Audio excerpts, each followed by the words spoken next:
Hello there. This is the first ever review of SmackDown, Friday Night SmackDown on this channel, and what a great way to start, man. This is easily the best SmackDown of the year. In fact, the best SmackDown I've seen in years. Holy shit.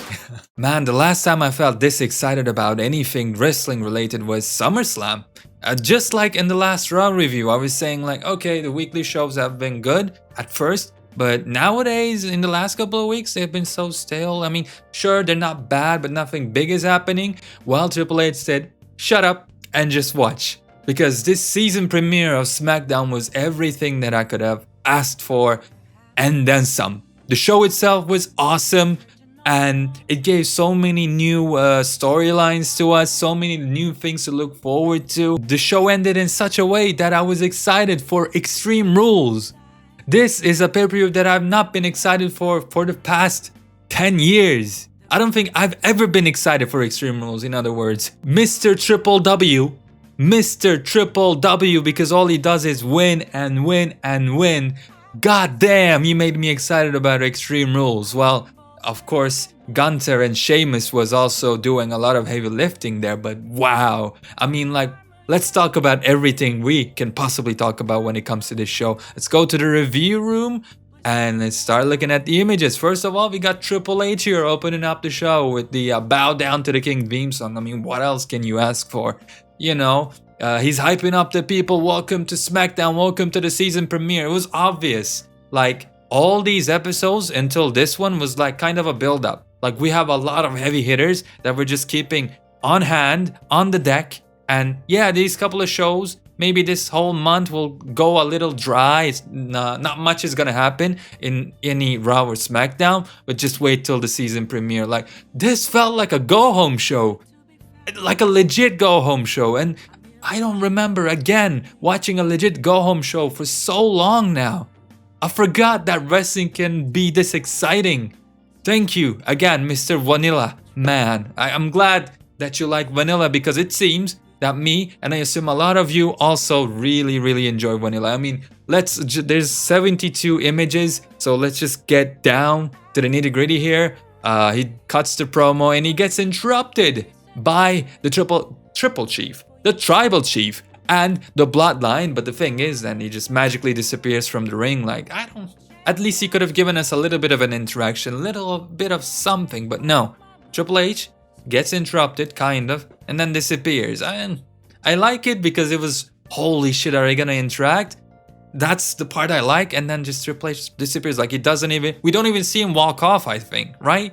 Like, I didn't like that. But what I did like is not Logan Paul coming out. We'll get to that. Wade Barrett is now teaming up with Michael Cole, and I really like Wade Barrett. I loved him as a wrestler. I really like his commentary, and it was real sad seeing Pat McAfee go. But with Wade Barrett right now, I really like the SmackDown announcement theme. Anyways, Logan Paul came out and Roman Reigns was like, no need to worry. Let me just cut a promo on you. Let my wise man cut a promo on you, which that's what Paul Heyman did. He cut an interesting promo. Didn't get much of a reaction from the crowd as he normally does. He mentioned Jordan B. Peterson. I recorded a video that includes Jordan Peterson, by the way.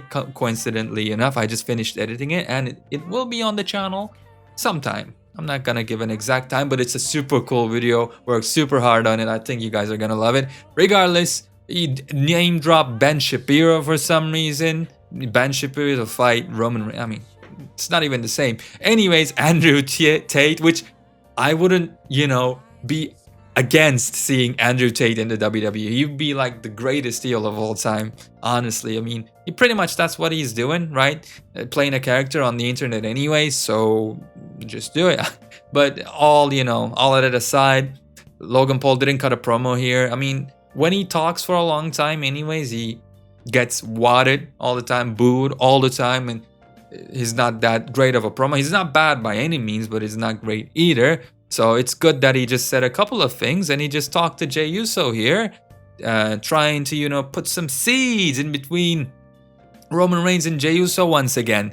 And it seemed like it was working. Roman Reigns, got face to face with his cousin again, like, what's going on, are we good, and all that. Sami Zayn diffuses the situation and just like by picking up the microphone and saying one word, Sami Zayn got a monster's reaction, like even more of a reaction than Paul Heyman did. I mean, like, you all know what Sami Zayn has been doing. The bloodline in general is super awesome. Sami Zayn has always been one of my favorites. I've first seen him at NXT, right? I didn't know El Generico before and all that, but NXT R Revolution, his match against Neville, that's when I found Sami Zayn, and like ever since that day, yeah, this guy is freaking awesome. I've always been behind Sami Zayn, and seeing the position he's in right now is just making my heart real warm, and I believe that he is gonna be a main champion, a main event champion, at least once, one day, with Triple H at the helm, and he deserves it, man. He deserves it. I think if there's anyone who can do that in the entire company, Sami Zayn is definitely one of those guys. But anyways, any Bloodline segment, even their worst segment, is better than 90% of Raw and SmackDown, so this was, of course, awesome. Then we had another short Solo Sikoa match, and every time I see this guy, like I said, I like him better and better. He's just getting more crisp with his character work, with his mannerisms in the ring, with his fluency, timing, and all that. So great match with Ricochet. One thing that's a little shady to me though, in the beginning, Ricochet got jumped by Solo Sikoa, and the ref was like, "Oh, Ricochet, are you okay?" Yeah, anyways, I'm starting to, like, what the hell? At least get Ricochet to the corner, say, actually hear him say, when you ask, "Are you okay?" Let Ricochet say, "Yes, I'm okay," start the match. But no, none of that happened. Ref was like, again, "Ricochet, are you okay?" "Oh, I don't give a shit, start the match." Like, don't do that, you know what I mean? Those little, logical mistakes, fallacies, ruin an otherwise great show, but that's like a real small nitpick. Overall, I'd give this SmackDown, considering this is a weekly show, like, I guess 8, 9 out of 10. It just, every segment was a banger after banger after banger, which we'll get to that as well at the main event. But yeah, this match was great. Good finish as well. Kinda, I guess, they didn't do it 100% perfectly, but thankfully the camera angle, like, was so convenient that, it didn't show any mistakes. So the finish looked fluent. Nice catch. Shooting star into a spinning Sikoa. Michael Cole, of course, said it was a 450 because, specialty of Michael Cole. He also thinks the Blue Thunder Bomb is a Michinoku driver, so you can't, think too much about it. And this is the part where I thought, okay, this was too good anyways. It's time to now settle down. It's time to get bored. Whenever I see hit row, it's like skip row, skip button, press skip. I really don't like hit row. None of these guys got anything. Charisma wise, in-ring wise, the only person who was worth watching, who is still worth watching, by the way, in AEW is Isaiah Swerve Scott, right? That's still his name. Hopefully I'm remembering it correctly. But the rest of the hit row, man, just trade all these guys for Isaiah. Give them to AEW, get Isaiah, and you'll be... Because Isaiah has charisma, he can wrestle, he's so good. These guys, not so much. And especially after they did that rapping, right? I thought they were going to do it again today, and I was about to just jump out of the window, seriously. But thank God it didn't happen. Instead, like I said, I was all the way down here, but when I saw these guys in the mask, I was from here, I got all the way up. All the way up, man. Legado del Fantasma with Zelina Vega. Basically, the same gimmick as Andrade El Idolo when he was in the WWE, Cien Almas. But now, Zelina Vega has 3 people she's managing instead of 1. I'm all for this. Her new look is also pretty cool. Her new hair color, super cool. Legado del Fantasma. I thought these girls were bad actually when I first saw them at NXT because, I don't know, another generic Spanish or Mexican team. Alright, great. Luchadors, great. But the more I watched them, especially the standoff match for, let me try to remember his name, Santos Escobar. Wow.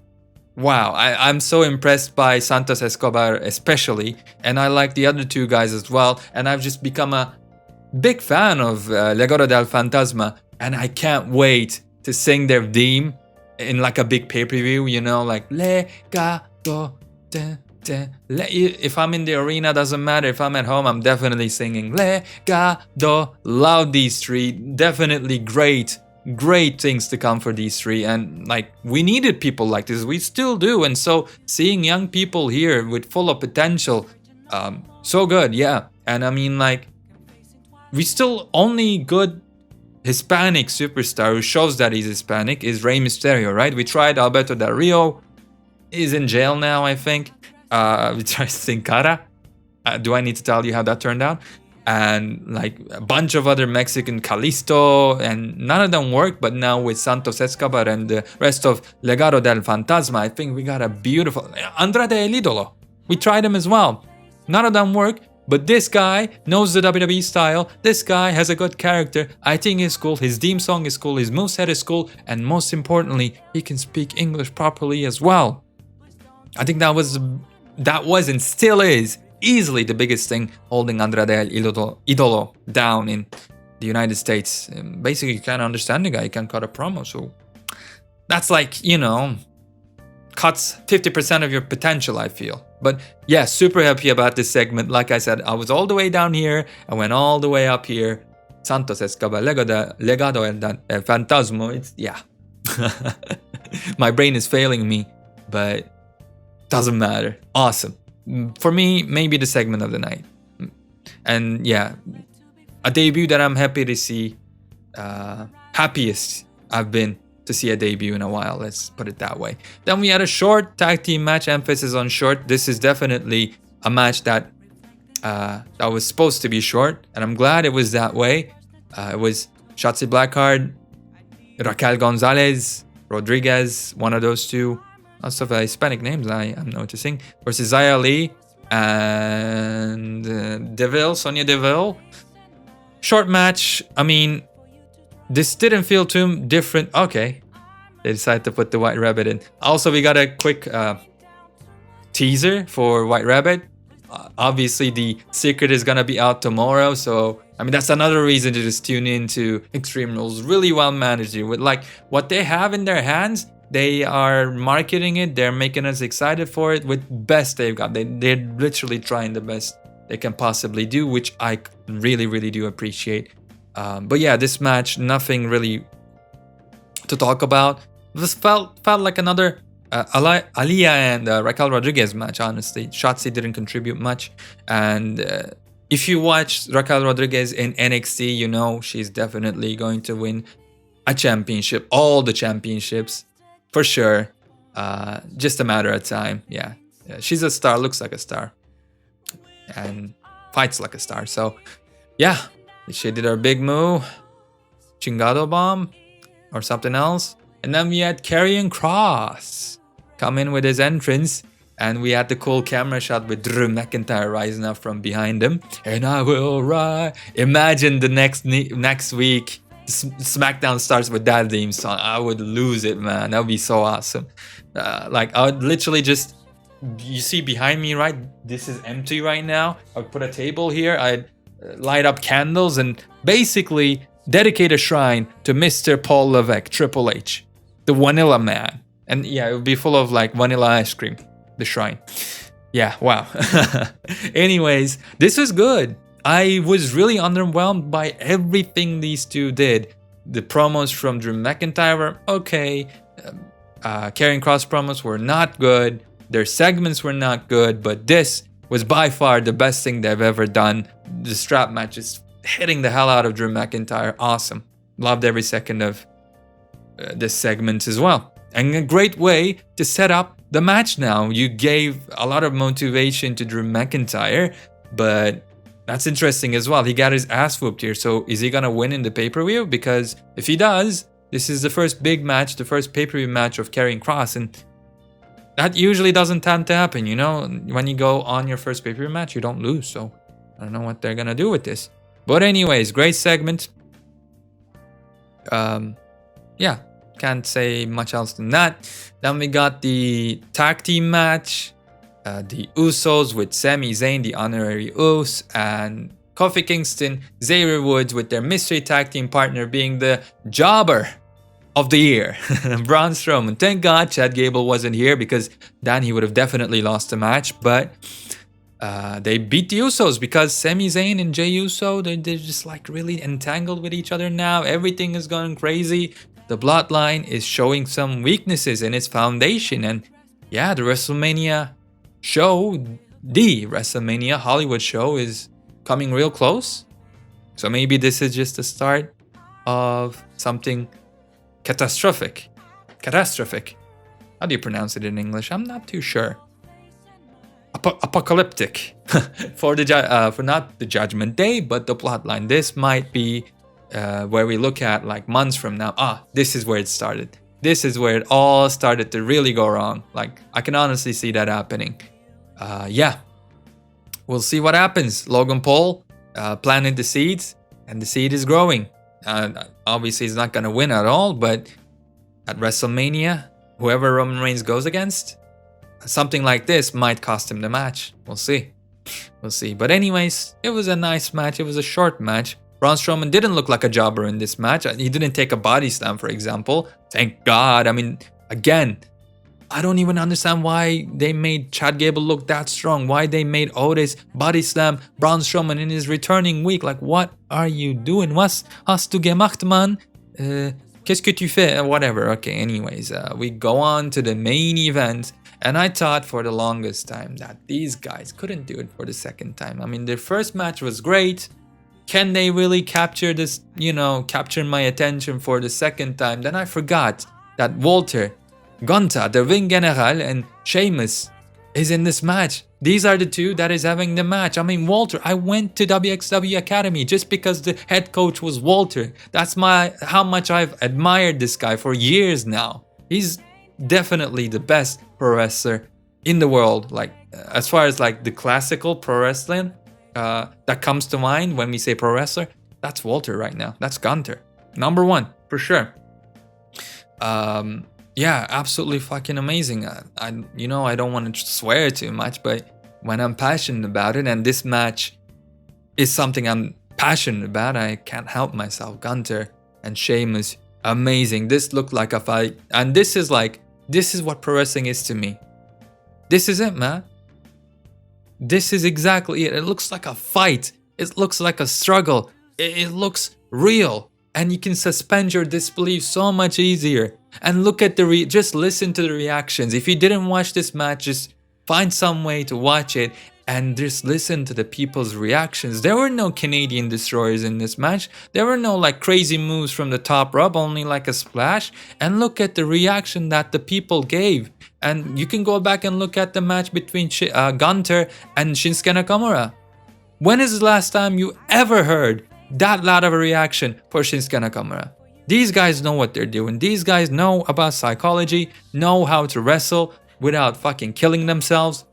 I think I'm gonna make a video about why AEW sucks. Like, I don't hate it completely, but there are a lot of problems with AEW. And as I was watching this match, I was like, damn, this is what I was expecting from AEW. This is what AEW was supposed to be to me. Instead, we get like a PWG show every single time, the same PWG show every single time. And except when it's a pay-per-view, instead of being 2 hours, it's like 8 hours. But like I said, I'll make a more detailed video about that, because there are some cool things happening in AEW. But yeah, it's in a lot of trouble right now. It's in an insane amount of trouble. Anyways, this match, words cannot describe it. Masterclass, and Gunther is definitely going to be a Hall of Famer. Like, he has so much of a future in this business. Any person with a tiny bit of knowledge in wrestling could predict that. And I was always so scared when he was in NXT UK that when he got to the main event or to the main roster, Vince would ruin him. And even Vince did some terrible stuff, changed his name to Gunther, made his tights red, and did some weird stuff with him. But even Vince McMahon was pushing this guy. I mean, Vince made Walter or Gunther the Intercontinental Champion, so even he saw something in the guy. And yeah, this is it, man. Like I said, more stuff like this from the WWE, and I'll just fall over from joy. What else can I say? Just beautiful selling, beautiful drama, beautiful storytelling. Heel picks up the victory. The only thing is, I mean, their match tomorrow is not for the title. And I'm assuming that because of that, the Brawling Brutes may win that match to, you know, get their victory back, especially because they're baby faces and they need to win right now more than ever because they've been just losing match after match after match to Imperium. But yeah, amazing. They teased the match that's gonna happen tomorrow. Great. Not perfect, like I said, because Extreme Rules, when you look at the matches, they're cool, but they're not like so big that they're gonna set the world on fire. But then again, like I said in my predictions video, one thing that Extreme Rules needed was a big moment. And if the Fiend returns, that's gonna get taken care of. And it looks like Fiend is gonna return tomorrow. So the matches on paper sound fun. And the Fiend is most likely returning tomorrow. And look at what they did for the Go Home show. So like, there's no reason for me to not watch Extreme Rules. In fact, I'm extremely excited for Extreme Rules, more than I've ever been in years. And I'm thinking about a backstage segment right now that's probably, yes, I probably forgot maybe 1 or 2 more backstage segments, but it doesn't matter. I remembered the most important one, LA Knight, a guy that I'm so behind as well, that was completely wasted by Vince McMahon, is now being restored. He is back. LA Knight is back. Let me talk to ya. So I'm really excited. I think next week, if I'm not mistaken, he's gonna face someone. Was it Kofi? Kofi is gonna face Sami Zayn. But hopefully LA Knight next SmackDown, we'll see him back in his old gimmick. Dude, like, Vince, are you crazy? That's one of the things that drove me crazy when I first saw it. Like, LA Knight is literally the wrestler that Vince wants. He's a big guy. He has muscles. He can talk, right? He has a character. Like, he's basically a different version of The Rock. Everything you can need and want from a guy, Vince McMahon, you have him. And then he just like took a knife and shoved it in his gut. He fucking destroyed him. Absolutely. Like, if I didn't know how Vince acted before, if I didn't see him do this shit before, I would have thought that LA Knight like literally took Linda McMahon in front of Vince McMahon, right? And then just imagine the rest. I would imagine that LA Knight did something like that to Vince McMahon to beget such a terrible gimmick. But no, whatever. Thank God LA Knight is back. I'm super excited to see that as well. So as you can see, I'm excited for Extreme Rules. I was excited throughout the entire show. It was really good. The segments were good. The matches were good. And the matches that would have been normally bad were cut short. So, I mean, like, this is easily one of the best SmackDowns I've watched ever. Definitely SmackDown of the year. So far, let's say. Maybe we'll see even bigger stuff as Royal Rumble is coming up, as WrestleMania is coming up. So super fucking excited for tomorrow, for next week, and for the next month. Thank you again, Mr. Triple H. Appreciate ya. With that being said, thanks for watching. I'm trying to make it to 1K, 1,000 subscribers. So be sure to click that subscribe button to help me out there. I'd really appreciate it. Other than that, there isn't much else to say. So I'll see you on the next one.